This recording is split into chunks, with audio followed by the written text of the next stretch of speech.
there's such a power differential that becomes invisible to the people that live in the hospital, that there's like a very, I don't realize that when I walk into a room as the physician, that the expectation of the parent is they're going to get off the phone, they're going to, get up and like, we're going to go right into a conversation. Like there's, that yes, I'm expecting to have a conversation with them. So I'm walking into the room with the expectation that we're going to have a conversation, but it's the cost to the parent of that conversation in that particular moment is not always evident to me as the provider, because the hospital is like my second home, right? I'm comfortable there. I know everybody. I know what's expected of me. I know what to expect people to do. And I forget that it's not comfortable in the hospital for everybody that's there. That there are many parents that feel intensely uncomfortable about every part of being in the hospital. And I might pick up on it and comment on it and do my best, or I might be aware of it because of, various reasons.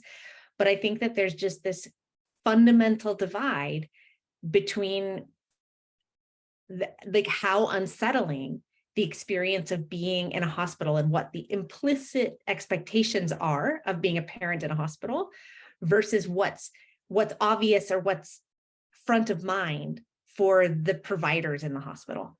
Every person that I train, I remind them of that like parents don't feel empowered to say no to you. And so it's on you to ask if it can be done at a different time. Is this okay? This is their house. Think of the hospital room as their house. Is it okay if I come in? Is this a good time to have a conversation?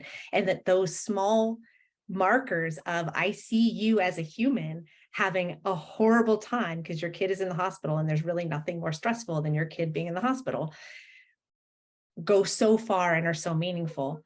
And are so valued by parents, and are just part of being a good human being on my end too. One of the pieces of advice I would give to parents is realize that we don't always, as providers, we're thinking about other things, and we may not be aware of the fact that you haven't slept, or we may not be aware of the fact that there's something else going on, or that you haven't gotten to eat, or that you just need a cup of coffee before you can process things, and that it's not going to be universal. Some people are going to need to have a conversation with you when they need to have a conversation with you, but at least communicating what might facilitate a better conversation, so that at least it's out there.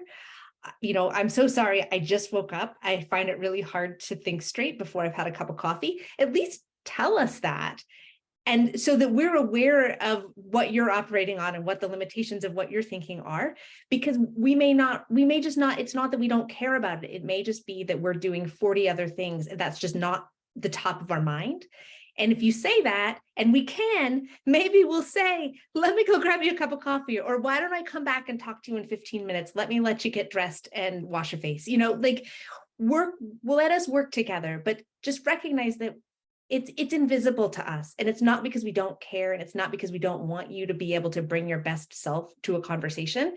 It's simply because there's a lot going on in a hospital, and we may not see it in that moment.